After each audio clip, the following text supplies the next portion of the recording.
Baba, Sai Baba, Sai Baba, Sai Baba.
Sai Baba, Sai Baba,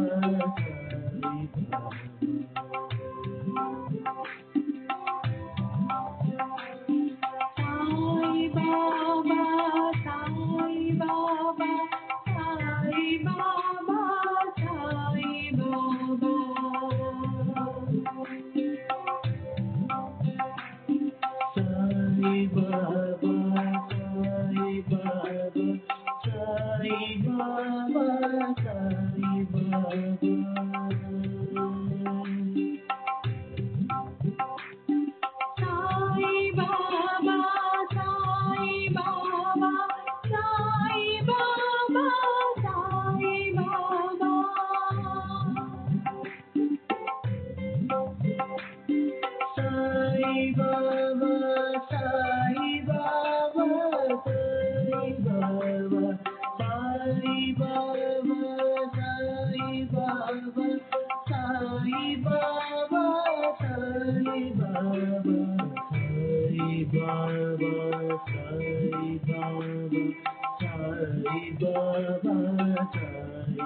सच्चिदानंद सद्गुरु साईनाथ महाराज की जय। सद्गुरु श्री साईनाथुनि शरद बाबू जी की जय।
सच्चिदानंद सद्गुरु साईनाथ महाराज की जय।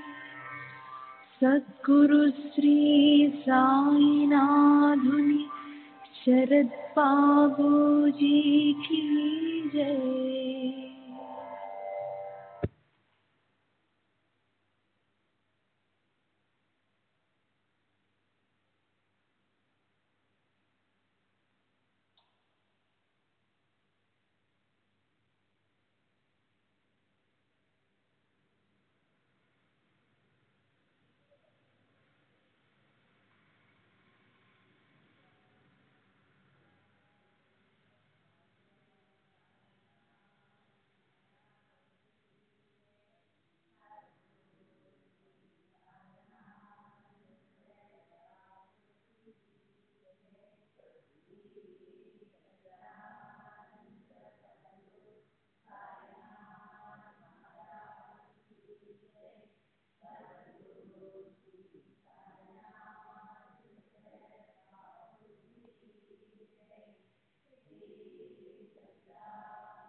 श्री सच्चिदानंद सद्गुरु साईनाथ महाराज की जय। सद्गुरु श्री साईनाथ शरद बाबू जी की जय। శ్రీ సాయినాథాయ నమః. శ్రీ సాయి సచ్చరిత్రము 26వ అధ్యాయం, నిన్నటి తరువాయి. గత అధ్యాయంలో దయామయులైన సాయి సమర్థులు తమ భక్తులకు శుభాలను కలిగించడానికి ఎలా బోధించేవారో చెప్పాను. ఇప్పుడు ఈ అధ్యాయంలో బాబా భక్తులను వారి వారి గురువుల చరణాలలో ఎలా స్థిరపరిచేవారో ఆ కథావృతాంతాన్ని చెప్తాను, వినండి. గత అధ్యాయం చివర పంతు అన్న భక్తుని కథామృతాన్ని తెలియజేస్తానని చెప్పాను. తత్వం బాగా నిశ్చయంగా తెలియడానికి శ్రోతలు శ్రద్ధగా వినాలి. ఆ భక్తునికి బాబా ఎటువంటి అనుభవాలను చూపించారు, అతని నేత్రాలకు నిష్ఠ అనే అంజనాన్ని ఎలా వేశారు, అతనిని అతని గురువు పాదాలను దృఢపరిచి ఎలా అతని మనసును శాంతపరిచారో వినండి. ఒకసారి పంతు అన్న పేరుగల ఒక భక్తుడు చాలా శ్రమపడి మిత్రుడి వెంట సాయిబాబా దర్శనాభిలాషతో షిరిడి వెళ్ళాడు. అప్పటికే అతడు ఒక గురువు అనుగ్రహాన్ని పొంది వారి యందు శ్రద్ధ కలిగి ఉన్నాడు. అందువలన షిరిడికి ఎందుకు వెళ్ళాలి అని సందేహం కలిగింది. అయినా వారి వారి భాగ్యం కొద్దీ అనుకోకుండానే అదృష్టం కలిసి వస్తుంది. అలా అతనికి సాయి దర్శన భాగ్యం లభించి అమోఘమైన సుఖం కలిగింది. తానొకటి కలిస్తే దైవం మరొకటి తలచు, విధి ఎదుట ఎవరిది సాగదు కదా. ఆ విషయాన్ని ఇక స్వస్థ చిత్తులో వినండి. కొంతమంది షిరిడీకి వెళ్లాలని నిశ్చయించుకుని తమ ఇళ్ల నుండి బయలుదేరి అందరూ కలిసి రైలు బండిలో ఆనందంగా కూర్చున్నారు. వారు బండిలో ఎక్కేసరికి అక్కడ కూర్చుని ఉన్న పంతుకు వారంతా షిరిడీకి వెళ్తున్నట్టు తెలిసింది. పంతు స్నేహితులు, బంధువులు వారిలో ఉన్నారు. పంతుకు షిరిడీ వెళ్లాలని లేకపోయినా వారి బలవంతం వలన ఇరుకున పడ్డాడు. పంతు మొదట ఎక్కడి వరకు వెళ్లాలని అనుకున్నాడో అక్కడి వరకే టికెట్ తీసుకున్నాడు. తర్వాత తన ఆలోచనను మార్చుకున్నాడు. కానీ మిత్రులు, బంధువులు తమ వెంట షిరిడీకి రమ్మని ఒత్తిడి చేయగా పంతు సరేనన్నాడు. పంతు విరార్లో దిగాడు. మిత్రులు ముంబైకి వెళ్లారు. చేతి ఖర్చుకు అప్పు తీసుకుని పంతు కూడా ముంబైకి వెళ్ళాడు. మిత్రులు మనసు కష్టపెట్టకూడదని తన గురువు అనుమతిని తీసుకుని అందరూ కలిసి ఆనందంగా షిరిడీ వెళ్లారు. ఉదయం 11 గంటల సమయాన అందరూ మసీదుకి వెళ్లారు. అక్కడ భక్తులు బాబా పూజకు గుంపులుగా ఉండడం చూసి వారికి చాలా ఉత్సాహం కలిగింది. బాబాను దర్శించుకుని అందరూ ఆనందించారు. ఇంతలో పంతుకు తల తిరిగి తెలివి తప్పి పడిపోయాడు. అతని ప్రాణం నీరసించిపోయింది. శరీరం చేష్టలు లేకుండా పోయింది. అతని వెంట ఉన్న వారికి భయ ఆందోళనలు కలిగాయి. కానీ సాయిబాబా యొక్క కృపాదృష్టి పడింది. మిత్రుడు పంతు మస్తకంపై నీరును చల్లగా అతనికి తెలివి వచ్చింది. తేరుకుని గాబరా పడుతూ లేచి కూర్చున్నాడు. నిద్ర నుండి అప్పుడే లేచినట్లు అనిపించింది. బాబా సర్వజ్ఞుడు. పంతు అదివరకే ఒక గురువుకు శిష్యుడన్న విషయాన్ని గ్రహించి అతనికి ధైర్యాన్ని, అభయాన్ని ప్రసాదించి అతని నిష్ఠను అతని గురువు ఎందే స్థిరపరిచారు. ఎలాంటి సందర్భంలోనైనా మన ఆశ్రయాన్ని విడిచిపెట్టకూడదు. ఎల్లప్పుడూ స్థిరంగా ఉంటూ అనన్యంగా అందరిలోనూ ఏకత్వాన్ని చూడు అని చెప్పారు. పంతుకు అది బాగా అర్థమైంది. తన గురువు స్మరణకు వచ్చారు. సాయిబాబా యొక్క అనుగ్రహం జీవితమంతా గుర్తుంది. అట్లే ముంబై పట్టణ నివాసి హరిశ్చంద్ర అన్న ఒక గృహస్థుడు పుత్రుడు అపస్మార రోగగ్రస్తుడు కావడం వలన ఎంతో దుఃఖపడసాగాడు. దేశ విదేశాలలోని వైద్యులయ్యారు. కానీ ఏమీ నయం కాలేదు. అందరి ప్రయత్నాలు వ్యర్థమై సాధు సత్పురుషులు మిగిలారు. 1910 సంవత్సరంలో దాసగణ కీర్తనలతో సాయినాథుని కీర్తి బాగా వ్యాపించి షిరిడీ యాత్ర చేసేవారు అధికమయ్యారు. చిన్న గ్రామమే అయినా గొప్ప భాగ్యం వలన షిరిడీ పండరిపురం వలె అత్యంత మహిమ కలదవటం వలన యాత్రికులు అధికంగా వచ్చేవారు. సాయిబాబా కేవలం దర్శనంతోనో లేదా కేవలం హస్తస్పర్శతోనో లేదా వారి కృపాదృష్టితోనో రోగాలను తొలగిస్తారని అనేకులకు అనుభవమైంది. బాబాకు అనన్య శరణు వచ్చిన భక్తులు శుభాలను పొందుతారు. బాబా భక్తుల కోరికలను తెలుసుకుని వారిని తీర్చుతారు. వారి విభూతితో పిశాచాలు పారిపోతాయి. వారి ఆశీర్వచనంతో దుఃఖాలు తొలగిపోతాయి. వారి కృపా కటాక్షంతో బాధలు నశిస్తాయని ప్రజలు షిరిడీకి పరుగులు తీస్తారు. బాబా యొక్క మహాత్మ్యాన్ని దాసగను గ్రంథాలలోనూ కథాకీర్తనలోనూ కర్ణాకర్ణిగా విని పితలకు బాబా దర్శనం చేసుకోవాలని కోరిక కలిగింది. పూర్వపుణ్య ఫలితంగా పితలే భార్యాబిడ్డలను రకరకాల పళ్లను వెంట తీసుకుని షిరిడీకి వచ్చాడు. పుత్రుని బాబా పాదాలపై పడవేసి తాను స్వయం సాష్టాంగపడ్డాడు. అప్పుడు ఒక విపరీతం జరిగేసరికి పితలే చాలా గాబరపడ్డాడు. సాయిబాబాను ముఖాముఖిగా చూడగానే పితలే కుమారుడు కళ్ళు తిరిగి అకస్మాత్తుగా తెలివి తప్పి పడిపోయాడు. అతని తల్లిదండ్రులు భయపడిపోయారు. స్పృహ లేకుండా నేల మీద పడి బాగా నురగలు కక్కుతుంటే అప్పుడు తమ కర్మకు ఏం చేయాలని తల్లిదండ్రులకు చింతపట్టుకుంది. బాలుని శరీరం అంతా చెమటలు పట్టాయి. నోటి నుండి వచ్చే నురుగు ఆ పరిస్థితిని చూస్తే బాలుని శ్వాస ఆగిపోతుందేమో అనిపించింది. బాలుడు బ్రతుకుతాడన్న ఆశ పోయింది. బాలుడు అలా అంతకు మునుపు అనేక సార్లు స్పృహను కోల్పోవడం జరిగింది. కానీ ఎంతసేపు ఎప్పుడు ఉండలేదు. ఇప్పుడు ఇది నభూతో నభవిష్యతి వలె ప్రాణాంతకంగా వచ్చింది. ఏమిటి ఇలా జరిగిందని కుమారుడు చూసిన తల్లి కళ్ళ నుండి అశ్రులు ఆగకుండా కారుతున్నాయి. అసలు వచ్చింది దేనికి, జరిగింది ఏమిటి, ఏదైనా ఉపాయం లభిస్తుందని వస్తే అపాయం జరిగింది. ఈ సాయి పాదాలు ఎంతటి ఘాతుకమా, మా ప్రయత్నం అంతా వ్యర్థమేనా? దొంగల భయంతో ఇంట్లో ప్రవేశిస్తే ఇళ్లే పైన పడ్డట్లయింది. అట్లే మేము ఇక్కడికి రావడం జరిగింది అని ఆమె అన్నది. పులి తినేస్తుందని ఆవు ప్రాణభయంతో పారిపోతుంటే దారిలో కసాయి ఎదురైనట్టు జరిగింది. ఎండకు మాడిపోతున్న బాటసారి చెట్టు నీడలోకి వెళితే ఆ చెట్టే వ్రేళ్లతో సహా ఊడి పడ్డట్లయింది మా గతి. భక్తిగా దేవుని గుడిలోనికి పూజకని వెళితే గుడి కూలి పైన పడ్డట్లయింది అని ఆ స్త్రీ వాపోయింది. అప్పుడు బాబా మనసులో ధైర్యం తెచ్చుకో, అబ్బాయిని లేపి జాగ్రత్తగా తీసుకుని వెళ్ళు, అతనికి తెలివి వస్తుంది. పిల్లవాడిని బస్సుకు తీసుకుని వెళ్ళు, కాసేపట్లో అతడు బాగవుతాడు, ఊరికే కంగారు పడుకో అని బాబా ఆమెకు ధైర్యం చెప్పారు. తరువాత వారు అలా చేయగా బాబా వచనాలు నిజమయ్యాయి. పితలి కుటుంబం అంతా ఆనందించారు. వారి మనసులోని సందేహాలు తొలగిపోయినాయి. అబ్బాయిని బస్సుకు తీసుకుని వెళ్ళగానే అతనికి తెలివి వచ్చింది. అతని తల్లిదండ్రుల దిగులు తొలగిపోయి వారు చాలా ఆనందించారు. పితలే భార్యతో సహా బాబా దర్శనానికి వచ్చి వారికి అత్యంత వినయంగా సాష్టాంగ ప్రణామం చేశాడు. తన కుమారుడు స్వస్థత చెందినందుకు కృతజ్ఞతతో ఆనందంతో బాబా చరణాలను ఒత్తుతూ కూర్చున్నాడు. బాబా చిరునవ్వు నవ్వుతూ, ఏమిటి, ఇప్పుడైనా నీ మనసులోని ఆలోచన తరంగాలు శాంతించాయా అని అడిగి విశ్వాసంతో సహనాన్ని కలిగి ఉండేవారిని శ్రీహరి రక్షిస్తాడు అని అన్నారు. పితలే ఆగర్భ శ్రీమంతుడు, గొప్ప కూలీనుడు, గౌరవం కలవాడు. బాబాకు పళ్లను మిఠాయిలను దండిగా అర్పించాడు. అతని భార్య మంచి సాత్వికురాలు, శ్రద్ధాభక్తులున్న ప్రేమమయ్యి స్తంభం వద్ద కూర్చుని బాబా వైపు తదేక దృష్టితో చూసేది. అలా చూస్తూ ఉంటే ఆమె కళ్ళు అశ్రులతో నిండిపోయేవి. ఆమె అలా రోజు చేస్తుంటే ఆమె విశేషమైన ప్రేమకు బాబా తమను తాము మర్చిపోయేవారు. సత్పురుషులు కూడా భగవంతుని వల్లనే భక్త పరాధీనులు. వారిని అనన్యంగా ఆరాధించే వారిని అనుగ్రహిస్తారు. పెతలే కుటుంబం తిరిగి వెళ్లిపోవడానికి ప్రయాణమై మసీదుకు బాబా వద్దకు వెళ్లారు. బాబా అనుమతిని విభూతిని తీసుకుని బయలుదేరారు. ఇంతలో బాబా తమ జేబు నుండి 3 రూపాయలను తీసి పెతలేను దగ్గరకు పిలిచి చెప్పిన మాటలు వినండి. బాబు, నేను ఇంతకు పూర్వం నీకు 2 రూపాయలు ఇచ్చాను. వాటితో పాటు ఈ మూటిని ఇచ్చి పూజ చేయి, నీకు శుభం కలుగుతుంది. ఆ రూపాయలను పెద్దల చేతిలో తీసుకుని వారిని ప్రసాదంగా భావించి ఆనందంగా స్వీకరించాడు. బాబా పాదాలకు సాష్టాంగపడి, మహారాజా, నన్ను కరుణించండి అని అన్నాడు. అతనిలో ఆలోచన తరంగాలు లేచాయి. నేను ఇక్కడికి రావడం ఇదే మొదటిసారి కదా, మరి బాబా అన్నదేమిటి? నాకేం అర్థం కావడం లేదు. నేను ఇదివరకు ఎప్పుడూ బాబాను చూడనే లేదు. మరి వారు నాకు 2 రూపాయలను ఎప్పుడు ఇచ్చారు? దీని అర్థం అసలు బోధపడడం లేదు అని ఆశ్చర్యపడ్డాడు. బాబా మాటలు స్పష్టంగా ఎలా అర్థమవుతాయి? అతనిలో జిజ్ఞాస అధికమైంది. కానీ బాబా ఏమీ సూచించలేదు. వారి మాటలు అర్థం కాకుండా ఉండిపోయి సత్పురుషులు సహజంగా పలికిన ఆ మాటలు తప్పక నిజమవుతాయని పెద్దలకు తెలుసు కనుక ఆలోచనలో పడ్డాడు. తర్వాత ముంబైలోని తన ఇంటికి వెళ్ళాడు. వారింట్లోని ఒక వృద్ధురాలు అతని జిజ్ఞాసను తీర్చింది. ఆమె అతని తల్లి. ఆమెతో షిరిడి విశేషాలను ముచ్చటిస్తుండగా 3 రూపాయల ప్రస్తావన వచ్చింది. కానీ ఆమెకు ఆ రూపాయలతో ఉన్న సంబంధం అర్థం కాలేదు. ఆలోచించగా ఆమెకు గుర్తుకొచ్చింది. బాబా చెప్పింది నిజమే, ఇప్పుడు నాకు విషయం గుర్తుకొచ్చింది అని పెద్దలతో చెప్పింది.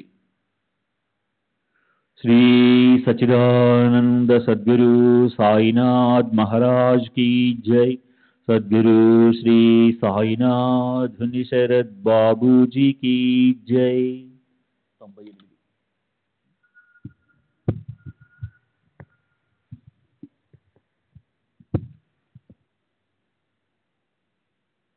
ఇప్పుడు నీవు నీ కుమారుని షిరిడీకి సాయి దర్శనానికి తీసుకుని వెళ్ళినట్లుగానే మునుపు మీ నాన్న నిన్ను అక్కలకోటకు తీసుకుని వెళ్ళారు. అక్కడి మహారాజు సిద్ధులు, పరోపకార పరాయణులు, మహా ప్రసిద్ధులు, సర్వజ్ఞులు, యోగులు, విద్వాంసులు. మీ నాన్నగారు కూడా పవిత్రమైన ఆచారాలతో ఉండేవారు. మీ తండ్రి పూజను స్వీకరించి ఆ యోగిరాజు ప్రసన్నులై పూజ చేసుకోవడానికి 2 రూపాయలను ప్రసాదంగా ఇచ్చారు. పూజ అర్చనలను చేయడానికి స్వామి నీ కొరకు ప్రసాదంగా ఆ 2 రూపాయలను ఇచ్చారు. ఆ 2 రూపాయలు దేవతా అర్చన యందు ఉండేవి. వానిని మీ నాన్న విధేయతగా అత్యంత శ్రద్ధ నిష్టలతో పూజించేవారు. వారి నిష్ట నాకు ఒక్కదానికే తెలుసు. వారి తరువాత పూజా సామాను పిల్లల ఆట వస్తువులైపోయాయి. దేవుని మీద శ్రద్ధ పోయింది. పూజ చేయడం సిగ్గుచేటయ్యింది. పూజ చిన్నపిల్లల వంతు అయ్యింది. అలాంటి పరిస్థితిలో ఆ రూపాయలను ఎవరు పట్టించుకుంటారు? అలా అనేక సంవత్సరాలు గడిచిపోయాయి. ఆ రూపాయలు మరుగున పడిపోయి అవి గుర్తు లేకుండా పోయాయి. అలా 2 రూపాయలు పోయాయి. మర్చిన దానిని గుర్తు చేయడానికి, నీ కష్టాలను తొలగించడానికి నీ మహాభాగ్యం కొద్దీ అక్కలకోట మహారాజు సాయి రూపంలో కలిశారు. కనుక ఇక నుండి కుతర్కాలు, సందేహాలు వదిలిపెట్టు. వక్రమైన చెడు వ్యవహారాలను మాను. నీ పూర్వీకుల అడుగుజాడలో నడువు. సత్పురుషుల ప్రసాదాన్ని భూషణంగా భావించు. వారు ఇచ్చిన రూపాయలను పూజించు. సాయి సమర్థులు పూర్వ వృత్తాంతాన్ని గుర్తుకు తెచ్చి భక్తిని పునర్జీవనం చేశారు అని చెప్పింది. తల్లి యొక్క మాటలను విని పితలే మనసుకు పరమ ఆనందం కలిగింది. సాయి యొక్క సర్వ వ్యాపకత్వం బాగా నాటుకుంది. వారి దర్శనంతో జన్మ సార్థకమైందని తలచాడు.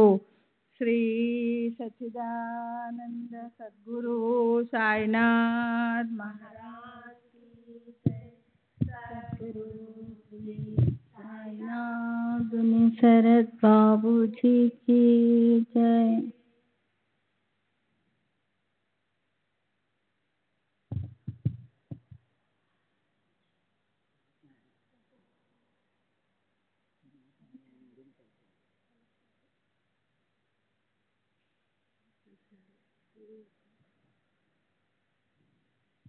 తల్లి యొక్క అమృతవాక్కులు నిద్రాణమైన అతని భక్తి భావాన్ని జాగృతం చేశాయి. అతనికి పాశ్చాత్తాపం అనే ప్రాయోచిత్తం కలిగింది. భవిష్యత్తులో సన్మార్గాన్ని సూచించాయి. జరగవలసింది జరిగింది. సత్పురుషులు భావి జీవితాన్ని జాగృతం చేశారు. వారి ఉపకారాన్ని కృతజ్ఞతతో గుర్తుంచుకొని పీతలే తన విధుల్లో సావధానంగా ఉన్నాడు. ఇటువంటి మరొక అనుభవాన్ని చెప్తాను, శ్రద్ధగా వినండి. భక్తుల యొక్క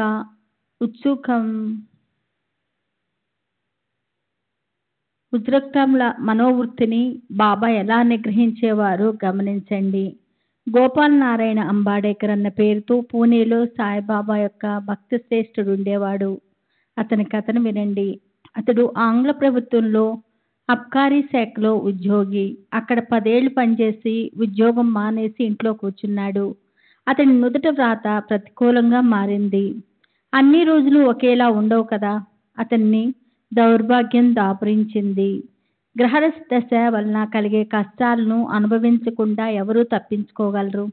మొదట్లో అతనికి టానా జిల్లాలో ఉద్యోగము, ఆ తర్వాత అదృష్టపాశ్చాత్తు అదే జిల్లాలోని జవాహర్కు అధికారిగా వచ్చాడు. అక్కడే నిరుద్యోగి అయ్యాడు.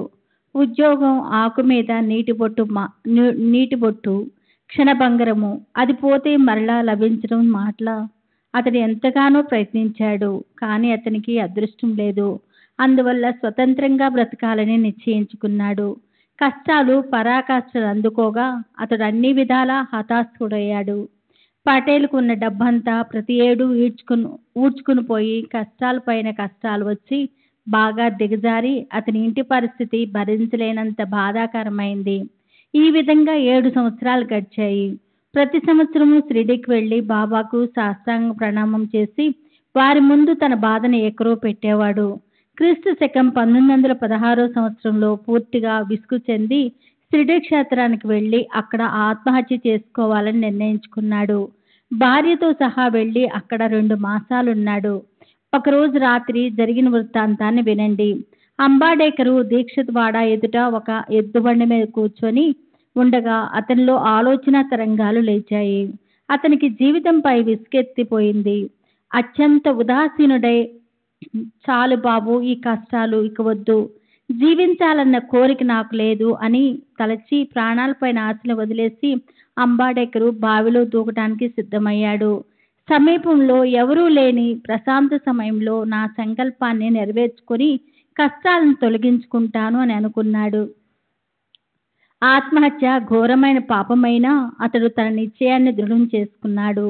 కానీ సూత్రధారులైన సాయిబాబా అతని దురాలోచనను తొలగించారు. అక్కడికి 4 అడుగుల దూరంలో ఒక భోజనశాల యజమాని ఇల్లు ఉంది. అతనికి కూడా బాబాయే ఆధారము. అతను కూడా బాబా యొక్క పరిచారకుడు. ఆ సగుణుడు తన ఇంటి గుమ్మం వద్దకు వచ్చి, అంబాడేకరు, ఈ అక్కల్కోడ్ మహారాజు పుస్తకం ఎప్పుడైనా చదివావా అని అడిగాడు. ఏది చూడని ఏం పుస్తకం అంటూ అంబాడేకర్ పుస్తకాన్ని చేతిలో తీసుకొని మామూలుగా పుటాలను తిరిగేస్తూ మధ్య నుండి చదవసాగాడు. కర్మధర్మ సంయోగం ఎలా కలిసి వచ్చిందంటే అనుకోకుండా అతడు చదివే విషయము అతని ఆలోచనకు సరిగ్గా సరిపోయింది. అతని మనసుకు బాగా నాటుకునేలా సహజంగా వచ్చిన కథను శ్రోతలకు పూర్తిగా చెప్పాలంటే గ్రంథము పెద్దదైపోతుందన్న భయంతో సంక్లిప్తంగా మనవి చేస్తాను. అక్కల్కోట్లో ఆత్మనిష్ఠలో ఉన్న సత్పురుశ్రేష్ఠులైన మహారాజు ఉన్నప్పుడు అక్కడ వ్యాధిగ్రస్తుడైన ఒక భక్తుడు భరించలేనంత బాధపడుతుండేవాడు. తన వ్యాధి తొలగిపోతుందన్న ఆశతో ఆయనకు చాలా రోజులు సేవ చేశారు. ఆ బాధ ఇక ఏమాత్రమూ సహించలేక బాగా నిరుత్సాహంతో పడిపోయాడు. ఆత్మహత్య చేసుకోవాలని నిశ్చయించుకొని ఒక రాత్రి సమయాన ఒక బావి వద్దకు వెళ్లి బావిలో దూకాడు. అంతలో మహారాజ్ అక్కడికి వచ్చాడు. స్వహస్తాలతో అతన్ని బయటికి లాగి అనుభవించవలసిన కర్మనంతా అనుభవించి తీరాలి అని ఉపదేశించారు. మన పూర్వజన్మ కర్మ అయిన కుష్టి వ్యాధిని కానీ ఇతర రోగాల బాధలను కానీ పూర్తిగా అనుభవించకుండా ఆత్మహత్యా ప్రయత్నం ఏం చేయగలదు? అనుభవించాల్సిన కర్మ పూర్తి కాకపోతే మరో జన్మించవలసి వస్తుంది. అందువల్ల ఈ కష్టాన్ని కాస్త ఓర్చుకో, ఆత్మహత్య చేసుకోకు అని బోధించారు. ఆ సందర్భానికి సరిగ్గా సరిపోయిన ఆ కథను చదివి అంబాడేకర్ మనసులో చకితుడయ్యాడు. బాబా యొక్క సర్వవ్యాపకత్వాన్ని గ్రహించి అక్కడే కూర్చుండిపోయాడు. పూర్వజన్మ కర్మను అనుభవించి తీరాలి అని బాబా సమయానికి సరిగ్గా సూచించబట్టి నేను నా దుస్సాహసం చేయకపోవటం మంచిదే అయింది అని అనుకున్నాడు. ఆ అనుభవం అతనికి అశరీరవాణి పలుకుల వలె అనిపించింది. సాయి చరణాల్లో అతనికి దృఢ విశ్వాసం కలిగింది. ఇది సాయి యొక్క అఘటిత ఘటన, సగుణుని ముగతా సాయి యొక్క సంకేతము. ఆ పుస్తకం ద్వారా కాస్త ఆలస్యంగా అంది ఉంటే ఈ జన్మ నశించిపోయేదే కదా. ఈ జీవితాన్ని పోగొట్టుకునేవాణ్ణి, కుటుంబానికి ఘోరమైన కష్టాలను కలిగించేవాణ్ణి, భార్యకు అనార్థం కలిగేది, స్వార్థాన్ని పరమార్థాన్ని పోగొట్టుకునేవాణ్ణి. బాబా సగుణుని ప్రేరేపించి ఆ పుస్తకం ముషతో నన్ను ఆత్మహత్య నుండి విరమించుకునేలా చేశాడు అని తలపోశాడు. ఆ విధంగా జరగకపోతే పాపం అతడు వృద్ధాగా ప్రాణాలు పోగొట్టుకునేవాడే. కానీ సాయి వంటి రక్షకుడు ఉండగా చంపేవాడు అతన్ని ఎలా చంపగలడు? అంబాడేకరు తండ్రికి అక్కల్కోట్ స్వామి యందు భక్తి, అట్లే అతనికి కూడా అలాంటి భక్తి ఉండాలని బాబా ఈ అనుభవాన్ని కలిగించారు. ఆ తర్వాత అంతా బాగా జరిగింది. ఆ రోజులు గడిచిపోయినాయి. అంబాడేకరు జ్యోతిష్య విద్యలో బాగా పరిశ్రమ చేసి ఆ ఫలితంగా బాగా అభివృద్ధి చెందాడు. సాయి కృపాప్రసాదంతో అతనికి మంచి రోజులు వచ్చినా జ్యోతిష్య శాస్త్రంలో ప్రావీణ్యాన్ని సంపాదించాడు. పూర్వపు దైన్యావస్థ తొలగిపోయింది. అతనికి గురుచరణాల్లో ప్రేమ అధికమైంది. సుఖంగా క్షేమంగా ఉన్నాడు. గృహంలో సుఖశాంతులు నెలకొనగా పరమానందాన్ని పొందాడు. ఇటువంటివి లెక్కలేనన్ని చమత్కారాలు ఒకదానికంటే మరొకటి గొప్పవి. ఇలా చెప్తుంటే గ్రంథము విస్తారమైపోతుంది కనుక సంక్లిప్తంగా చెప్పాను. హేమాడ్ సాయి చరణాల్లో శరణుదొచ్చి తర్వాత అధ్యాయంలోని మధుర కథనము. బాబా శ్యామకు విష్ణు సహస్రనామాన్ని ప్రదానం చేశారు. శ్యామ వద్దు వద్దు అంటున్నా అతనిపై అత్యంత ప్రేమ ఉన్న బాబా అతనికి బలవంతంగా విష్ణు సహస్రనామాన్ని, అందులోని మహత్యాన్ని అందంగా వర్ణించారు. ఆ కథని శ్రద్ధగా వినండి. అనుగ్రహ ప్రధాన సమయము వచ్చినప్పుడు శిష్యునికి అసలు కోరిక లేకపోయినా బాబా దాన్ని ప్రదానం చేయటం కనిపిస్తుంది. అలౌకికమైన అనుగ్రహాన్ని సద్గురువు ఎలా ప్రసాదిస్తారు అన్నది అధ్యాయంలో కనిపిస్తుంది. దీన్ని శ్రోతలు శ్రద్ధగా వినండి. శుభాలకే శుభాన్ని చేకూర్చే ఈ సాయి గుణాలను నిధి వారి పవిత్ర చరిత్ర శ్రవణము మరియు కీర్తన మహాభాగ్యము. స్వస్తి శ్రీ సంత సజ్జన ప్రేరితము భక్త హేమాత్మంతో విరచితము అయిన శ్రీ సాయి సమర్థ సచ్చరిత్రంలో అకస్మార్క ఆత్మహత్య నివారణం మరియు నిజగురు సుదీప్తికరణమను 26వ అధ్యాయం సంపూర్ణము. శ్రీ సద్గురు సాయినాథార్పణమస్తు. శుభం భవతు. శ్రీ సచ్చిదానంద సద్గురు సాయినాథ్ మహారాజ్ की जय. सद्गुरु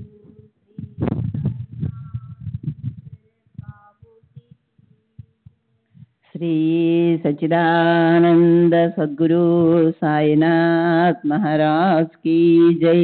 सद्गुरु श्री साईनाथ शरद बाबूजी की जय. శ్రీ సాయి సచ్చరిత 27వ అధ్యాయము. శ్రీ గణేశాయ నమః, శ్రీ సరస్వత్యై నమః, శ్రీ గురుభ్యో నమః, శ్రీ కులదేవతాయే నమః, శ్రీ సీతారామచంద్రాభ్యాయ నమః, శ్రీ సద్గురు సాయినాథాయ నమః. శ్రీ సద్గురు చరణాలను దృఢంగా పట్టుకుంటే బ్రహ్మాది త్రిమూర్తులకు నమస్కరించినట్లే. సాక్షాత్తు పరబ్రహ్మకు పాదాభివందనం చేసినట్లు. దాని వలన ఆత్మానందం ప్రకటమవుతుంది. ఒక్క సాగరంలో మునిగితే సకల తీర్థాలలో స్నానం ఆచరించినట్లే. గురు చరణాల వద్ద తిష్ట వేసుకొని కూర్చుంటే సకల దేవతల సన్నిధిలో ఉన్నట్లే. జయ జయ సాయి సద్గురు, జయ జయ సాయుజ్య కల్పతరు, జయ జయ ఆత్మజ్ఞాన సాగర. మాకు ఈ కథలయందు పూజ్య భావాన్ని కలిగించండి. మేఘాల నీటిని చాతక పక్షులు త్రాగేలా భావికులైన భక్తులు మీ కథామృతాన్ని సేవించి ఎప్పుడూ సుఖంగా ఉందురుగాక. మీ పావన కథను విని శరీరమంతా చెమటలు పట్టి రోమాంచితమగుగాక. కళ్ళ నుండి ప్రేమాశ్రువులు దొరలు కాక. ప్రాణాలు మీ చరణాల వద్ద నిలుచుగాక, మనసు ఉప్పొంగుగాక, శరీరం మాటి మాటికి రోమాంచితమగుగాక, శ్రోతలు పరివారంతో సహా మరల మరల కన్నీరు కార్చుదురు కాక, పరస్పర విరోధాలు, చిన్న పెద్ద అనే భేదభావాలు తొలగిపోవుగాక. గురువు యొక్క అనుగ్రహాన్ని తెలుసుకోవడానికి ఇదే గుర్తు. దీనిని గ్రహించడానికి అంతరంగాన్ని శోధించాలి. ఈ అనుగ్రహం కంటికి కనిపించనిది, ఏ ఇంద్రియానికి గోచరించనిది. జ్ఞానాన్ని ప్రసాదించేదాత సద్గురువు తప్ప త్రిభువనాలు వెతికినా లభించరు. కామ క్రోధాది హర్ష వికారాల ఉపశమనం, భక్తిభావం, గురుచరణాలలో అత్యంత ప్రేమ, పరమ నిష్ఠ లేకపోతే అష్టభావాలు జనించవు. భక్తులకు ఆత్మానందం, గురువుకు పరమసుఖం. భక్తులు క్రమేణా పరమార్థంలో ప్రవేశించటం గురువుకు సంతోషం. శరీరం, ఇల్లు, భార్య, పిల్లలు, నావారు, నేను, నాదన్న భావం మధ్యాహ్నపు నీడ వలె క్షణికమైన మాయ. ఈ మాయా చిక్కులో బంధింపబడకుండా ఉండాలని మనసులో ఉంటే అనన్య భావంతో సాయిని శరణు వేడండి. మాయను అంతం చేసుకోవాలన్న వేద శాస్త్రజ్ఞులు ఆశలు వదులుకున్నారు. సమస్త ప్రాణులలో భగవంతుని చూచేవారే నిశ్చయంగా తరించగలరు.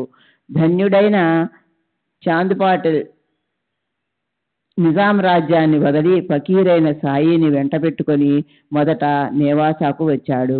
అక్కడ 1 సంవత్సరమో లేక 6 మాసాలు ఆ ఫకీరు ఉన్నాడు.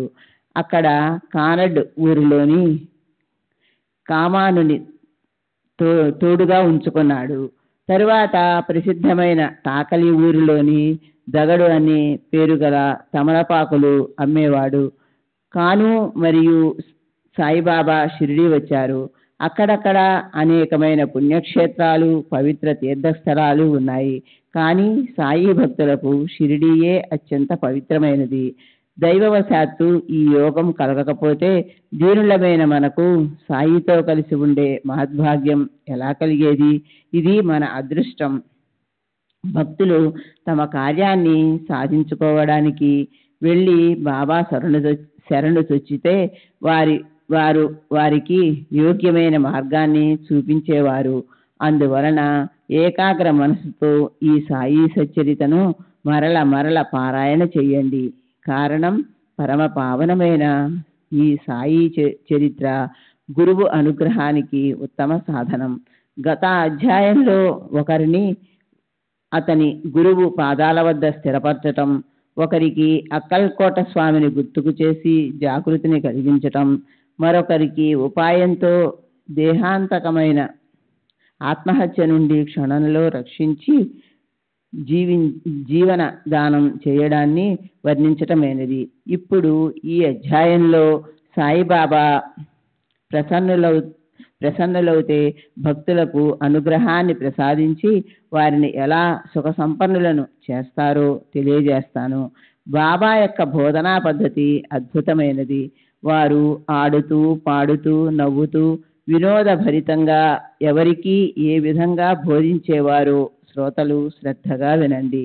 ఇదే గ్రంథంలో బాబా యొక్క అనేక రకాల ఉపదేశాలు ఇది వరకు వర్ణించాను.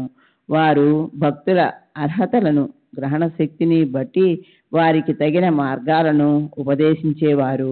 రోగ నిర్ణయం మరియు దానికి ఏ ఔషధం ఎంత ఇవ్వాలి అన్నది వైద్యునికి తెలుస్తుంది.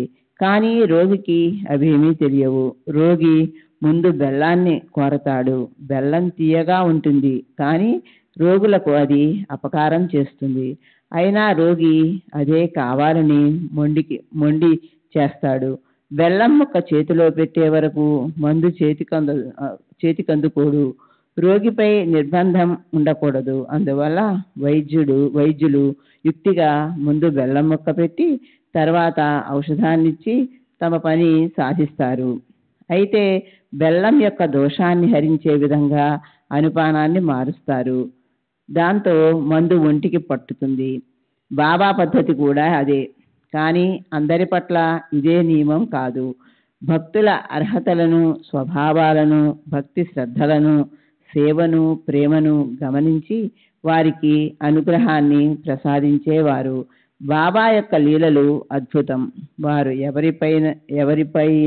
ఎవరిపైనైనా ఎప్పుడైనా ప్రసన్నులైతే వారిని ఎలా అనుగ్రహిస్తారో వినండి. ఒకసారి బాబా మనసుకు తోచిందా, ఎవరికి ఏ కోరిక లేకపోయినా మామూలుగా వినోదాలతో పరిహాసం చేస్తూ భక్తులను కృతార్థులను చేస్తారు. భక్తుల మనసులలో ఏదైనా గ్రంథపఠన చేయాలని కోరిక కలిగితే వారు ఆ గ్రంథాన్ని బాబా చేతులలో ఉంచి దానిని వారి ప్రసాదంగా తిరిగి తీసుకునేవారు. ఆ తరువాత దానిని పఠనం చేస్తే అది శుభప్రదం, శ్రోతలకు, వక్తకు పరమ శ్రేయస్కరం. ఇది ప్రసాదపూర్ణ శ్రవణం. ఒకరు దశావతార చిత్రాలను, ఒకరు దశావతార స్తోత్రాలను, మరొకరు పంచరత్న గీత వంటి పవిత్ర పుస్తకాలను, చరిత్రలను బాబాకు అర్పించేవారు. దాసగను కూడా తన సంత లీలామృతం మరియు భక్త లీలామృతం గ్రంథాలను అర్పించాడు. మరొకరు వివేక సింధు గ్రంథాన్ని అర్పించారు. బాబా దానిని శ్యామకు ఇచ్చేవారు. శ్యామ, ఈ పుస్తకాలు నీ కొరకు, వీనిని ఇంట్లో భద్రంగా కట్టి ఉంచు అని చెప్పేవారు. వారి ఆజ్ఞను శిరసావహించి శ్యామ ఆ పుస్తకాలను భద్రపరిచేవాడు. భక్తులు అలా అంగళ్ళ నుండి పుస్తకాలు తెచ్చి వారిని బాబా చేతికిచ్చి వారి ప్రసాదంలా వాటిని మరల తీసుకోవాలని అడిగేవారు. బాబా ఉదార స్వభావం కలవారే అయినా భక్తులు అలా ఇవ్వడానికి సాహసించలేక మాధవరావును వెంట పెట్టుకుని బాబా ముందుకు వెళ్ళేవారు. అతను చూచి అతని ద్వారా అతని చేత్తోనూ బాబా చేతికి గ్రంథాన్ని ఇప్పించేవారు. బాబాకు ఆ గ్రంథాల ప్రాముఖ్యత తెలిసినట్లే భక్తుల స్థితి కూడా తెలుసు. భక్తులు గ్రంథాలను చేతికి ఇచ్చినప్పుడు బాబా పుస్తకాల పుటలను మరల త్రిప్పేవారు. అప్పుడు భక్తులు పుస్తకాలను తిరిగి తీసుకోవడానికి చేతులు చాచేవారు. బాబా వారికి ఇవ్వకుండా వాటిని మాధవరావుకు ఇచ్చి, శ్యామ, దీనిని ప్రస్తుతం నీ వద్ద ఉంచు అనేవారు. అదిగో దానికోసం ఆతురతతో చేతిని చాచిన వారిది ఇది. వారికి ఇవ్వనా అని శ్యామ స్పష్టంగా అడిగేవాడు. కానీ బాబా నీ దగ్గరే ఉంచు అని చెప్పేవారు. ఒకసారి భాగవత పఠనంలో ప్రీతిగల భక్తుడు కాకా మహాజని ఆ గ్రంథాన్ని తన వెంట తీసుకుని షిరిడీ వెళ్ళాడు. అక్కడ అతనికి మాధవరావు కలిసి ఆ పుస్తకాన్ని చేతిలో పట్టుకొని మసీదుకు వెళ్ళాడు. బాబా మామూలుగా, శ్యామ, నీ చేతిలోని పుస్తకం ఏమిటి అని అడిగారు. శ్యామ బదులు చెప్పగా ఆ పుస్తకాన్ని చేతికి అందుకొని చూచి దానిని తిరిగి ఇచ్చేశారు. ఇదే ఏకనాథ భాగవత గ్రంథాన్ని, ఇదే ప్రతిని కాకా మహాజని అది వరకు శ్రీవారి నుండి ప్రసాదంగా స్వీకరించినదే. ఈ గ్రంథం అసలు నాది కాదు, అది కాకా మహాజనిది. నేను చదవాలనే కోరికతో తీసుకున్నానని శ్యామ స్పష్టంగా తెలియజేశాడు. అయినా బాబా అతనితో, నీకిది పనికి వస్తుందని నీ వద్ద ఉంచమని ఇచ్చాను, నీ పుస్తకాలలో ఉంచు అని చెప్పారు. తరువాత కొంతకాలమయ్యాక కాకా మహాజని మరల షిరిడీకి వచ్చాడు. మరో భాగవత గ్రంథాన్ని తీసుకువచ్చి బాబా చేతిలో ఉంచాడు. దానిని బాబా ప్రసాదంగా అతనికి తిరిగి ఇచ్చి, బాగా శ్రద్ధగా పఠించు అని ఆజ్ఞాపించారు. ఇది నీకు బాగా పనికి వస్తుంది అని అతనికి ఉత్సాహాన్ని కలిగించారు.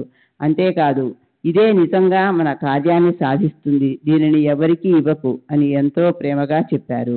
కాకా భక్తిగా బాబాకు వందనం చేశాడు. బాబా ఏ కోరికలు లేని నిష్కాములు, దేనిని ఆశించని వారు. భాగవత ధర్మాన్ని ఆచరించే వారికి వస్తువులు సేకరించే అవసరం ఏముంది? వారి మనసును ఎవరు గ్రహించగలరు? ఈ గ్రంథాలను సంగ్రహపరచటం వ్యవహార దృష్టిలో అతి పవిత్రమైనది. ఇది భక్తుల శ్రవణానికి సాధనం.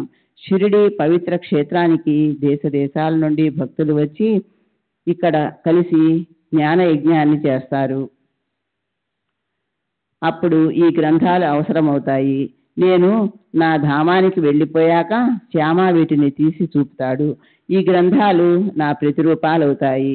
పరమ పావనమైన ఈ గ్రంథాలు షిరిడీలో కానీ ఇతర ప్రదేశాలలో కానీ పఠిస్తే భక్తులకు బాబా గుర్తుకు వస్తారు. పుస్తకాల సంగ్రహ కారణం అదే అయి ఉంటుంది. రామాయణమైన, భాగవతమైన, పారమార్థిక గ్రంథం ఏది అయినా రామకృష్ణాదుల చరితాలను పఠిస్తుంటే ముందు వెనుక సాయియే కనిపిస్తారు. ఈ సాయియే ఈ గ్రంథాల్లోని ఆయా మహాత్ముల రూపంలో నటించారని అనిపిస్తుంది. అందువల్ల సాయిమూర్తిని శ్రోతలు వక్త ఎప్పుడూ తమ ఎదుట చూస్తారు. గ్రంథాన్ని గురువుకు అర్పించిన లేదా బ్రాహ్మణులకు దానం చేసిన అది దాతకు శుభప్రదమని శాస్త్ర ప్రమాణం. గ్రంథాలను తన ఇంటికి తీసుకొని వెళ్ళి వారిని భద్రంగా కాపాడే బాధ్యతను బాబా శ్యామకు అప్పచెప్పటం అదేమన్నా స్వల్ప ప్రయోజనమా? శ్యామకు బాబాపై అపారమైన భక్తి ఉన్నట్లే బాబాకు అతనిపై అత్యంత ప్రేమ. అతనికి ఏమైనా నియమాన్ని విధించాలని సాయికి సంకల్పం కలిగింది. అప్పుడు శ్యామకు కోరిక లేకున్నా బాబా అతనిని ఎలా అనుగ్రహించారో వినండి.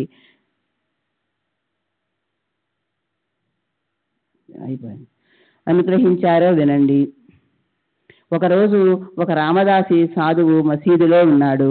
అతనికి రామాయణాన్ని పఠించటం నిత్య నియమం. ప్రాతకాలం మొహం కడుక్కొని స్నాన సంధ్యలు చేసి విభూది పెట్టుకొని అనంతరం కాషాయ వస్త్రాలను ధరించి అనుష్ఠానం చేసేవాడు. విష్ణు సహస్రనామావర్తన తరువాత శ్రద్ధగా ఆధ్యాత్మ రామాయణాన్ని పారాయణం చేసేవాడు. రామాయణాన్ని పారాయణం తర్వాత పారాయణం చేసేవాడు. అలా కొంతకాలం గడిచాక మాధవరావుకు మంచి సమయం వచ్చి సాయి సమర్థుని చిత్తంలో ఒక ఆలోచన కలిగింది. అది ఏమిటో వినండి. మాధవరావు సేవ ఫలించింది. అతడు ప్రపంచ బాధల నుండి విశ్రాంతి పొందటానికి అతనికి మంచి నియమాన్ని చూపించి అతడి భక్తి మార్గం యొక్క ఫలితాన్ని పొంది ప్రపంచం నుండి విశ్రాంతి పొందాలని బాబాకు సంకల్పం కలిగింది. ఈ ఆలోచన రాగానే బాబా రామదాసుని తన వద్దకు పిలిచి, కడుపులో పేగులు తెగిపోయేలా నొప్పిగా ఉంది, వెంటనే వెళ్ళి సునాముచ్చిని త్వరగా తీసుకొనిరా, దానిని కాస్త తీసుకుంటే తప్ప ఈ కడుపు నొప్పి పోదు అని చెప్పారు. రామదాసు పాపం భక్తుడు చదువుతున్న పుస్తకంలో గుర్తుపెట్టి బాబా ఆజ్ఞానుసారం అంగడికి పరుగు తీశాడు. శ్రీ సచ్చిదానంద సద్గురు సాయినాథ్ మహారాజ్ కీ జై. సద్గురు శ్రీ సాయినాథుని శరత్ బాబూజీ కీ జై.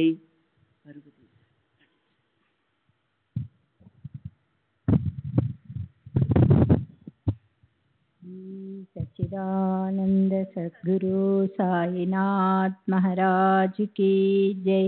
सद्गुरु श्री साईनाथ निसरत बाबूजी की जय. రామదాసు అలా క్రిందికి దిగిపోగానే ఇక్కడ బాబా ఏం చేశారంటే తమ ఆసనం నుండి లేచి పుస్తకాల దగ్గరికి వెళ్ళారు. అక్కడ ఇతర పుస్తకాలతో పాటు విష్ణు సహస్రనామ పుస్తకం ఉంటే బాబా దానిని తీసుకుని తిరిగి తమ స్థానానికి వచ్చారు. శ్యామ, ఈ పుస్తకాన్ని చూడు, దీనిలో గొప్ప గుణాలున్నాయి, అందువల్లే నీకు దీనిని ఇస్తున్నాను, చదివి చూడు. ఒకసారి నాకు చాలా బాధ కలిగింది, గుండె దడదడలాడింది, ప్రాణం రెపరెపలాడింది, నేను బ్రతుకుతానన్న నమ్మకం పోయింది. ఆ సందర్భంలో ఈ పుస్తకం ఎంతగా ఉపయోగపడిందో నీకు ఎలా చెప్పను శ్యామ. ఈ పుస్తకం వలననే ఈ ప్రాణాలు రక్షింపబడ్డాయి. ఒక్క క్షణం గుండెకు అద్దుకోగానే వెంటనే ప్రాణం కుదుటపడింది. దేవుడే నాలో ప్రవేశించి నా ప్రాణాలు కాపాడారా అనిపించింది. దీని వలననే జీవుడు బ్రతికాడు. అందువల్ల శ్యామ, దీనిని నీవు తీసుకుని వెళ్ళి మెల్లమెల్లగా చదువు. రోజు ఒకటో అరో మాటలను నేర్చుకో.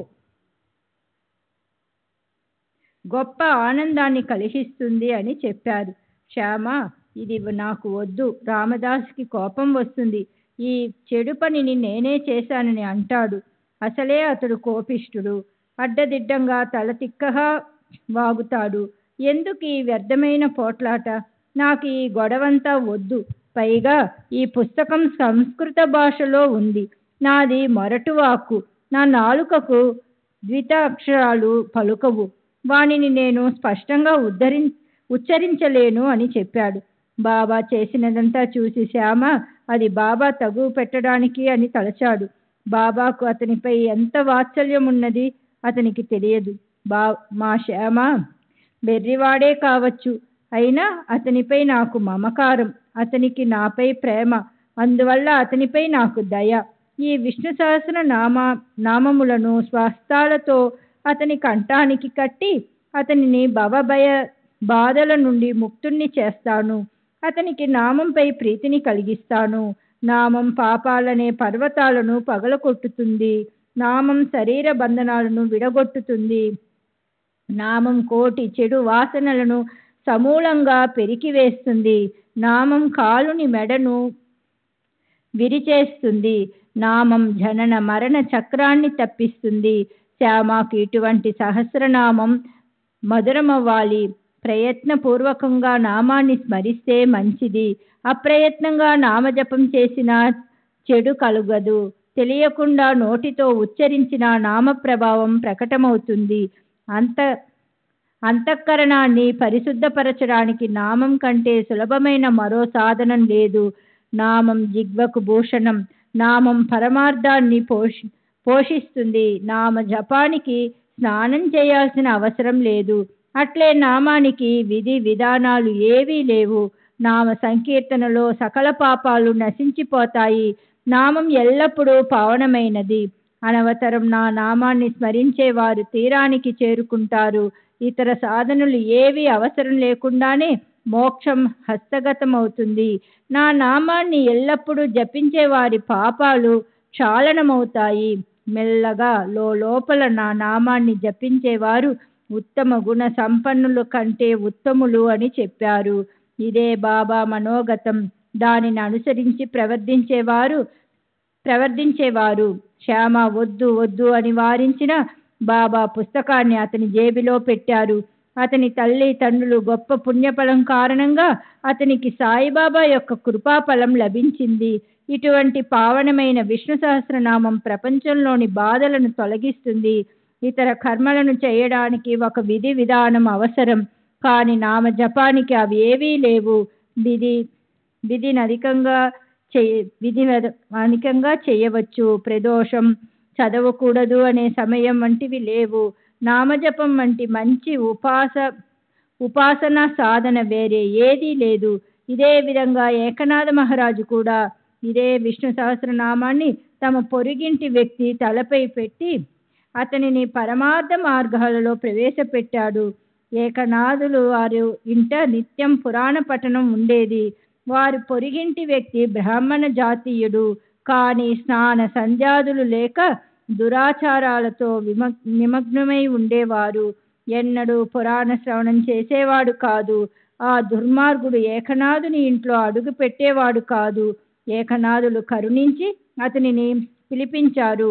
గొప్ప జాతిలో జన్మించి జీవితాన్ని వ్యర్థం చేసుకుంటున్నాడు, అతడు ఎలా బాగుపడతాడా అని ఏకనాథులకు పరమ దయ కలిగింది. అందువలన అతడు వద్దన్న అతనిచే విష్ణు సహస్రనామంలోని ఒక్కొక్క శ్లోకాన్ని చదివించి అతనిని ఉద్ధరింపచేశారు. ఈ విష్ణు సహస్రనామ పారాయణం చిత్తశుద్ధికి సులభమైన మార్గం. ఇది పూర్వీకుల నుండి పరంపరగా వచ్చినది. అందుకే బాబా ప్రయత్నం మరియు శ్రమ. సోనాముఖి ఔషధాన్ని తీసుకుని రామదాసు వెంటనే వచ్చాడు. కలియుగ నారదుడైన అన్నాచించనీకర్ అతనికి జరిగిన వృత్తాంతాన్ని తెలియజేశాడు. రామదాసు అసలే కోపిష్టి, ఆ పైన నారదుని చెప్పుడు మాట. ఇక ఆ అపూర్వ సందర్భాన్ని యథార్థంగా ఎవరు వర్ణించగలరు? కుతుర్క బుద్ధి గల రామదాసుకి మొదలే మాధవరావుపై సంశయం. నా పుస్తకాన్ని కాజేయటానికి నీవే బాబాను మధ్యవర్తిగా చేశావు అని అన్నాడు. సోనాముఖి విషయం మరచిపోయి మాధవరావుపై విరుచుకుపడ్డాడు. నిగ్రహించుకోలేనంత ఎక్కువ క్రోధావేశంతో బాగా తిట్లను కురిపించాడు. కడుపు నొప్పి అన్నది ఒట్టి సాకు. నీవే బాబాను పురికొల్పావు. నీ కళ్ళు నా పుస్తకాలపై పడ్డాయి. నా వద్ద ఇదేం సాగదు. నా పేరు రామదాసు, వీరుణ్ణి, నిర్భయుణ్ణి. బుద్ధిగా నా పుస్తకాన్ని తిరిగి ఇవ్వకపోతే నీ ఎదుటే తల బ్రద్దలు కొట్టుకుని రక్తం చిందిస్తాను. నీ దృష్టి నా పుస్తకంపై పడింది. నీవే ఈ కపట నాటకమంతా ఆడి బాబాపై రుద్ది ఏమీ ఎరగనట్లు ఉన్నావు. మాధవరావు ఎన్నో విధాల నచ్చజెప్పినా రామదాసు శాంతింపలేదు. అప్పుడు మాధవరావు సౌమ్యంగా శాంతంగా అన్నది వినండి. నేను కపటిని అని నాపై నింద వేయకు. వృధాహా నాకు దోషాన్ని అంటకట్టకు. ఆ పుస్తకం విశేషమేమిటి? అది ఎక్కడా లభించదా? నీ పుస్తకానికి రత్నాలు పొదిగారా లేక బంగారం తొడిగారా? బాబా పైన కూడా నీకు విశ్వాసం లేదు. ఇది సిగ్గుపడవలసిన విషయమని అన్నాడు. బాబా వారిని చూచి మధురంగా, రామదాసు, ఇప్పుడు మునిగిపోయింది? అనవసరంగా ఎందుకు బాధపడుతున్నావు? శ్యామ మనకు కుర్రవాడే కదా, నీవు ఊరికే ఎందుకు నరాలు తెంచుకుంటున్నావు? వృధాహా ఎందుకింత కష్టపడుతున్నావు? ప్రపంచానికి తమాషా చూపిస్తున్నావు? ఎందుకిలా కయ్యానికి కాలు తవ్వుతున్నావు? చక్కగా మంచిగా మాట్లాడరాదు? ఈ పుస్తకాలను నిరంతరం చదువుతావు, అయినా నీ అంతఃకరణం అపరిశుద్ధంగానే ఉంది. ప్రతిరోజు ఆధ్యాత్మ రామాయణం చదువుతావు, విష్ణు సహస్రనామ వర్తన చేస్తావు, కానీ ఈ నిరంకుశ స్వభావాన్ని విడిచిపెట్టవు. పైగా రామదాసుని చెప్పుకుంటున్నావు. నీవు ఎటువంటి రామదాసువయ్యా? నీకన్నింటి యందు అనాసక్తి ఉండాలి, కానీ నీకు పుస్తకం పైన మోహం పోలేదు. నీ ఈ ప్రవర్తనను ఏమనాలి? రామదాసుకి మమత ఉండరాదు. చిన్న పెద్ద అందరి ఎడల సమతభావం ఉండాలి. కానీ నీవు భేదభావంతో ఈ అబ్బాయి చేతిలోని పుస్తకం కోసం పోట్లాడుతున్నావు. పోయి నీ స్థానంలో కూర్చో. డబ్బుతో పుస్తకాలు దొరుకుతాయి, కానీ కల్పాంతం వరకు మంచి మనుషులు దొరకరు. బాగా ఆలోచించుకో. నీ పుస్తకం యొక్క మహిమను శ్యామకు చెప్పడానికే నేనే స్వయంగా ఆ పుస్తకాన్ని తీసి అతనికి ఇచ్చాను. అదంతా నీకు కంఠస్థం కదా. దానిని శ్యామకు ఇవ్వాలని అనిపించింది. మరలా చదివితే ఎంతో శుభం కలుగుతుంది అని చెప్పారు. సాయి యొక్క ఆ వాణిలో ఎంతటి మధుర రసం, ఎంతటి దయ, హృదయానికి ఆనందాన్ని కలిగించే చల్లటి హాయి. ఇది అత్యంత అపూర్వం. శ్రీ సచిదానంద సద్గురు సాయినాథ్ మహారాజ్ కీ జై. సద్గురు శ్రీ సాయినాథ్ నిసరత్ బాబూజీ కీ జై.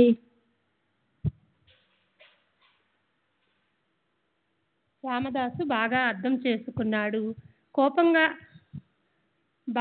కోపంగా బాగా ఎర్రబారిన ముఖంతో శ్యామను ఉద్దేశించి, ఇదిగో నీకు ఇప్పుడే చెబుతున్నా, దీనికి బదులుగా పంచరత్న గీతను తీసుకుంటానని అన్నాడు. రామదాసి బాగా చల్లబడిపోవటం మాధవరావుకు ఆనందం కలిగింది.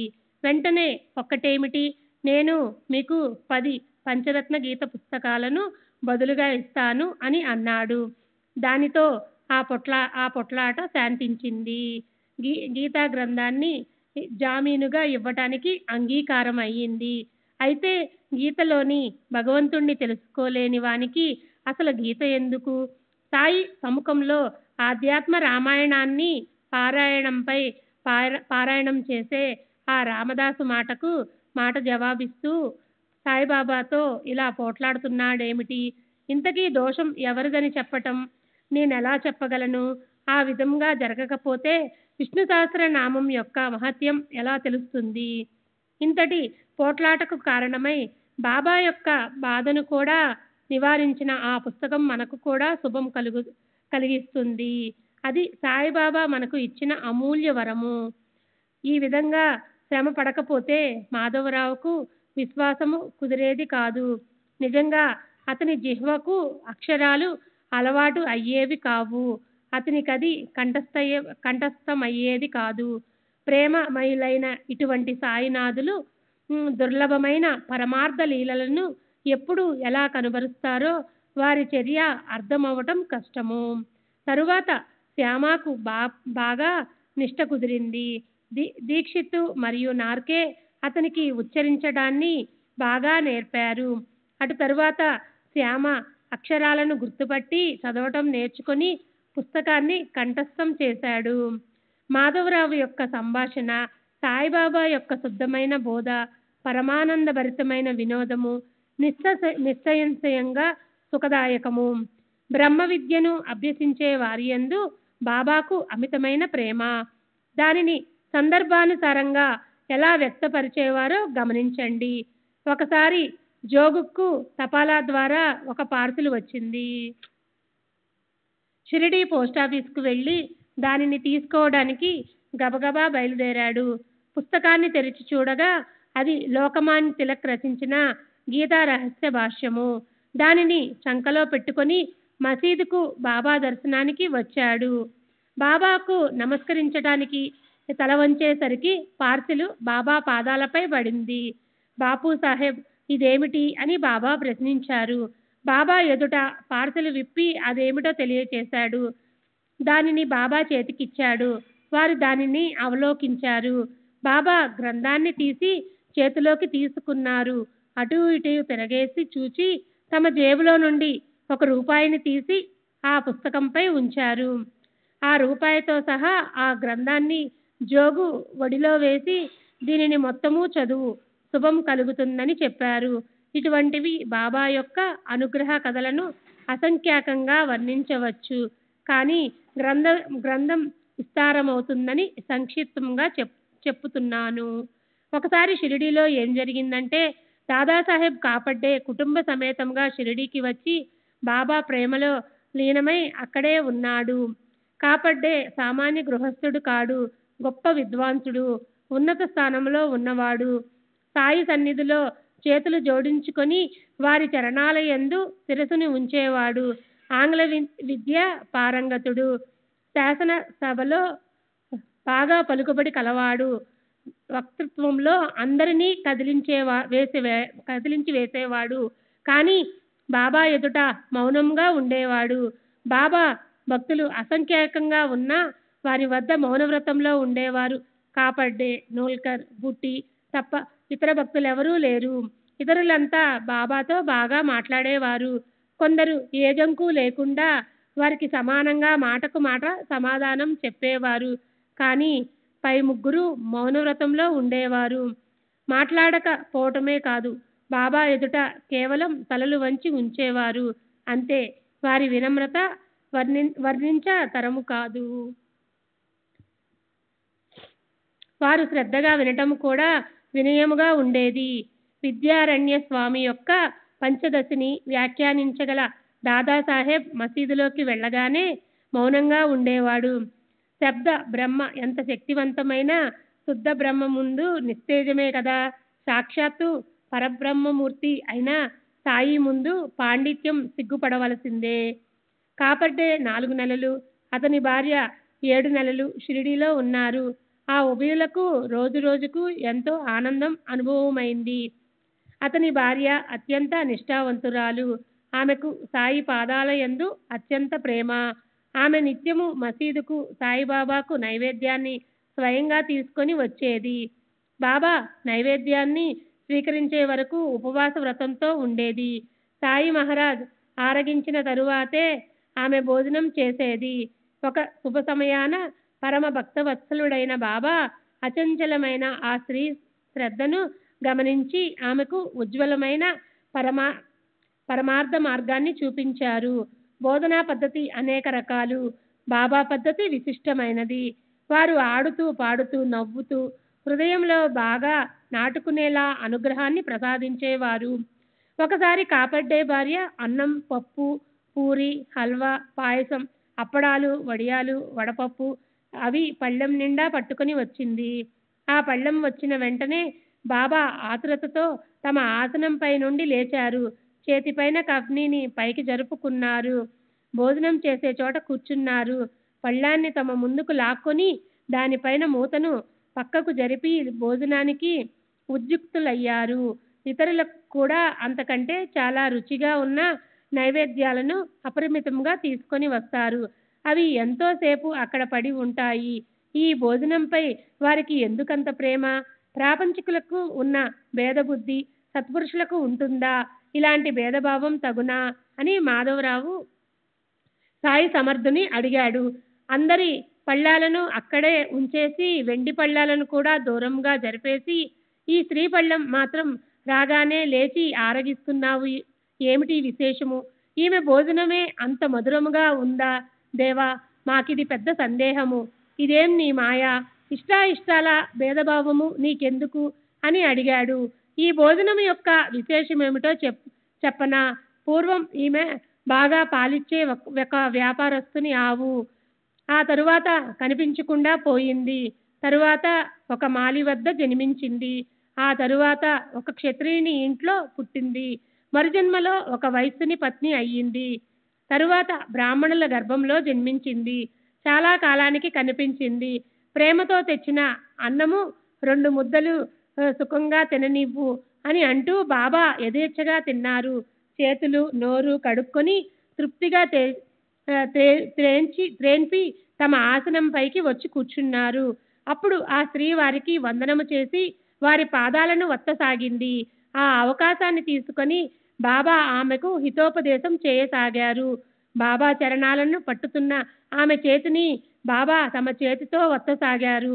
భగవంతుని భక్తురాలి పరస్పర సేవను చూచి శ్యామ పరిహాసమాడాడు. భలే బాగా ఉంది. ఈ దృశ్యము ఎంత ఆనందకరము. మీ పరస్పర ప్రేమ భావాన్ని చూస్తుంటే చాలా ఆహ్లాదకరంగా ఉంది అని అన్నాడు. ఆమె సేవకు బాబా ప్రసన్నులై ఆమెతో మెల్లగా రాజారాం రాజారాం అను అల్లా ఎల్లప్పుడూ అంటూ ఉండు. అమ్మా, నీ జీవితం సఫలమవుతుంది. నీ మనస్సు శాంతిస్తుంది. నీకు అపరిమితమైన శుభం కలుగుతుంది అని చెప్పారు. ఆహా, ఎంత అద్భుతమైన వచనాలు. అవి హృదయంలోనికి చొచ్చుకుపోయి తక్షణము శక్తిపాతము చేస్తాయి. ఇటువంటి దయామయులు శరణాగతులను రక్షించే సాయి సమర్థులు ఎల్లప్పుడూ భక్తుల మనోభిష్టాలను తీర్చి వారికి శుభాలను కలుగజేస్తారు. ఇక అత్యంత ప్రేమతో వినమ్రతతో శ్రోతలకు చాలా శుభప్రదమైన విషయాన్ని చెప్పుతాను. దానిని మీరు మీ మనసులో భద్రపరచుకోండని వినయంగా విన్నవించుకుంటున్నాను. బెల్లం యొక్క తీపికి ఆకర్షింపబడ్డ చీమ తల తెగిపోయినా ఆ బెల్లం ముక్కను విడువదు. అట్లే సాయి చరణాలను మీరు ఆశ్రయిస్తే వారు అత్యంత కరుణతో మిమ్ము రక్షిస్తారు. గురువు శిష్యులు వేరు కారు. విభిన్నంగా కనిపించినా వారు ఒక్కరే. వారిని వేరుపరచాలని ప్రయత్నించిన వారి అభిమానము కరిగిపోయింది. ఒకరు లేకుండా మరొకరు ఉండరు. గురువు అజ్ఞాని అయితే శిష్యుడు కూడా అజ్ఞానియే. జ్ఞాని అయిన గురువును ఆశ్రయించిన శిష్యుని ద్వైతం నశించిపోతుంది. గురువు ఒక ఊరిలో ఉండి శిష్యుడు మరో ఊరిలో ఉన్నట్టు భావిస్తే అది అబద్ధము. అప్పుడు ఆ ఉభయులు బాహ్యానికి మాత్రమే గురు శిష్యులు. అసలు వారు ఇద్దరు కానప్పుడు వారు వేరేలా అవుతారు. ఒకరు లేక ఒకరు ఉండరు. వారిద్దరూ అంత అన్యోన్యంగా ఉంటారు. గురువు మరియు శిష్యుల యందు భేదం లేదు. ఇది నిత్య సత్యము.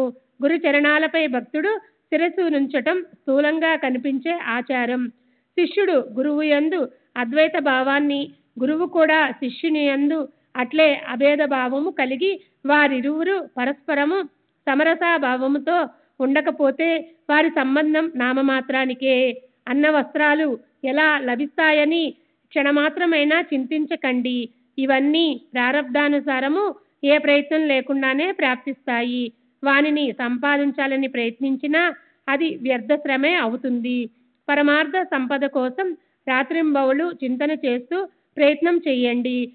ఉత్తిష్టత, జాగ్రత్త, లే మేలుకో, గాఢ నిద్రలోను పడి ఎందుకు గుర్రు పెడుతున్నావు అని శృతిమాత తారాస్వరంతో గర్జిస్తూ భక్తులను ప్రేమగా మేలుకొలుపుతూ ఉంది.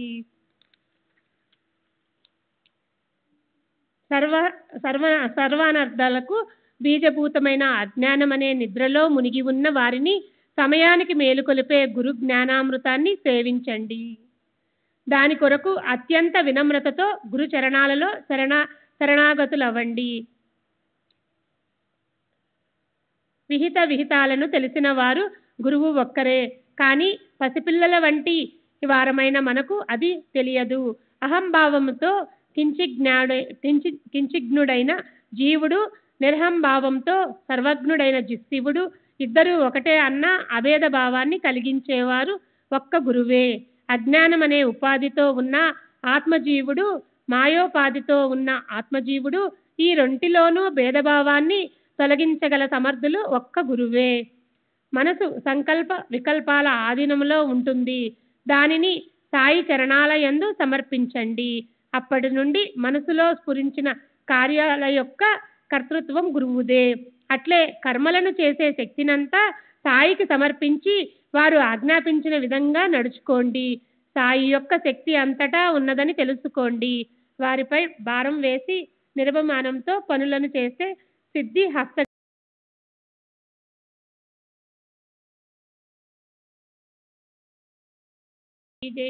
సద్గురు శ్రీ సాయినాథుని శరత్ బాబూజీ కీ జై.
श्री सच्चिदानंद सद्गुरु साईनाथ महाराज की जय.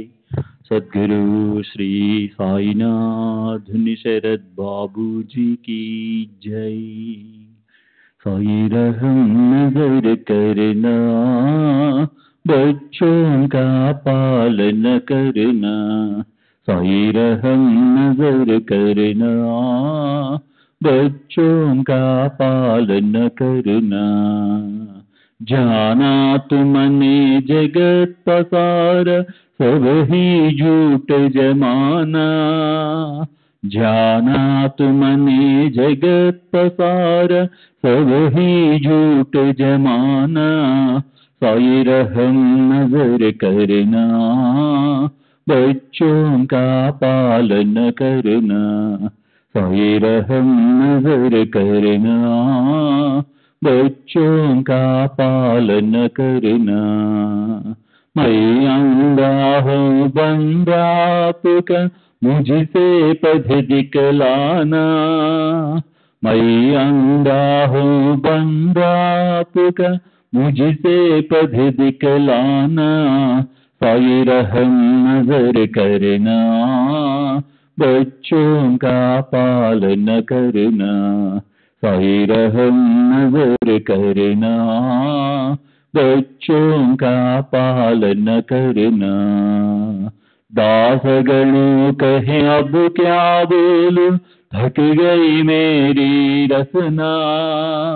दास गणों कहे अब क्या बोलूं, थक गई मेरी रसना.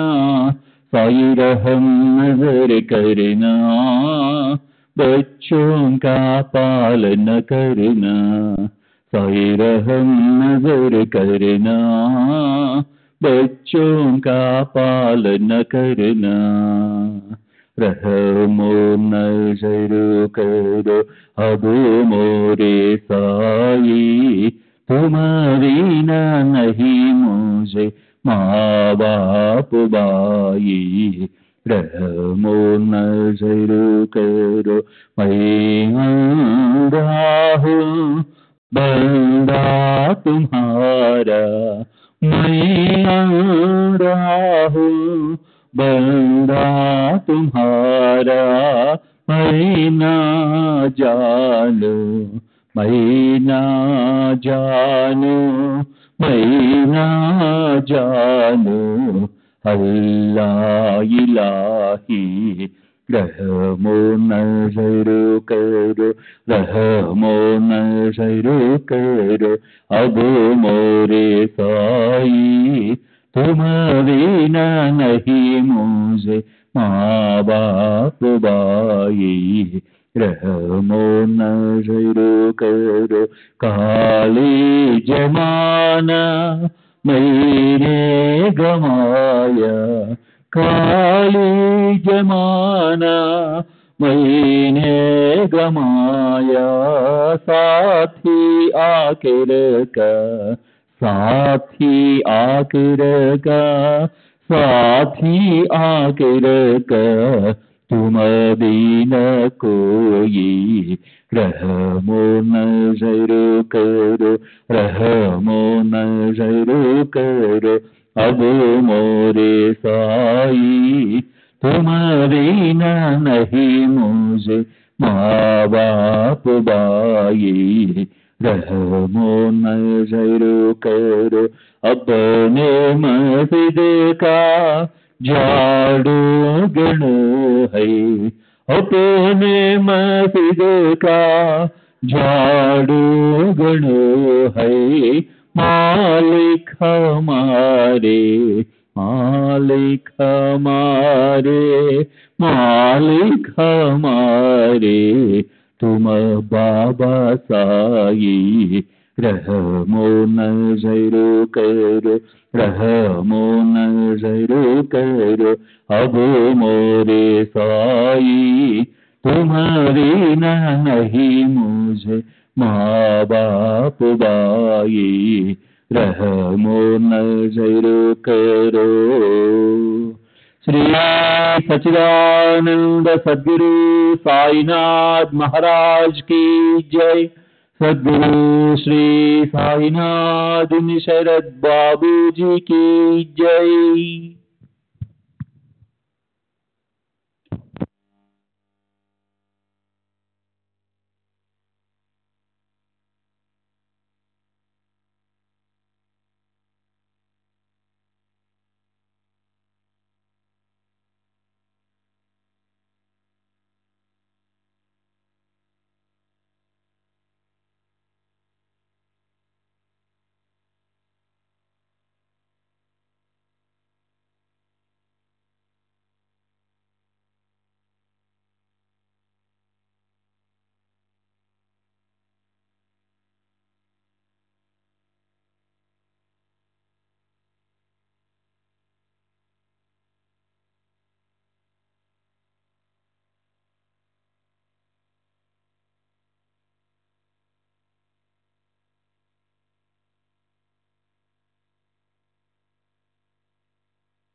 श्री सच्चिदानंद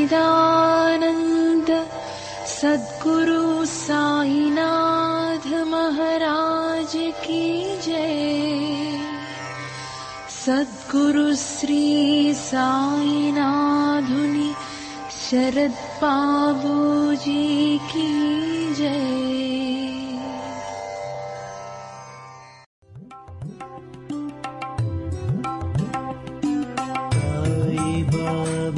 साई बाबा साई बाबा साई बाबा